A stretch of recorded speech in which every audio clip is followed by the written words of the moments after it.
আজকে অনেক ভোর ভোর উঠেছি, উঠোনটা ঝাঁট দিয়ে দিয়েছি, দিয়ে উঠোনটা এখন লেপে নিলাম। আর বাড়িতে শাশুড়ি মা থাকলে এই কাজগুলো আমার শাশুড়ি মা করে না, এগুলো আমাকে করতে হয় না। শাশুড়ি মা নেই যেহেতু এগুলো আমি করে নিলাম। আর তারপরে গা হাত পা ধুয়ে আমার গোপসোনাকে সন থেকে জাগিয়ে বিস্কুট আর মিষ্টি খেতে দিয়ে দিলাম। তারপরে উনুনটা জেলে দিলাম, কাগজ আর ঘুটে দিয়ে ভাতটা বসিয়ে দিলাম। ওদিকে গ্যাসের উনানেতে শাকটা সেদ্ধ বসিয়ে দিয়েছি, কলমি শাক ভাজা করবো। শাকটা সেদ্ধ বসিয়ে দিয়ে আমি চাটা খেয়ে নিলাম। আর চাটা খেয়ে শাকটা নামিয়ে শাকটা ভাজা করব। আর এই যে ডাঁটা, ডিমের শাক আর বেগুন আলু দিয়ে আজকে তরকারি করছি। আর আমাদের গাছ থেকে আম পড়েছিল, আমগুলো কুড়িয়েছি। এই যে ছোটো ছোটো যেগুলো একদম ছোটো আছে সেগুলো বাদ দিয়ে দেবো, যেগুলো একটু বড়ো আছে সেগুলো দিয়ে একটু টক বানাবো।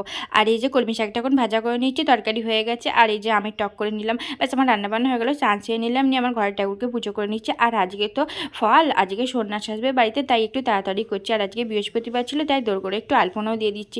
আর তাড়াতাড়ি করে চান সেরে পুজো করে নিলাম, কারণ সন্ন্যাস এলে চান না হলে খুব অসুবিধা হবে, তাই জন্য তাড়াতাড়ি করে চানটা সেরে নিয়েছি। আর এই যে রান্নার আগে যে শাড়িটা পেয়েছিলাম সেটা ধুয়ে দিয়েছিলাম, এখন সুগুর দিয়ে দিলাম। রাই আর আমি বসে বসে সন্ন্যাস আসবে বলে অপেক্ষা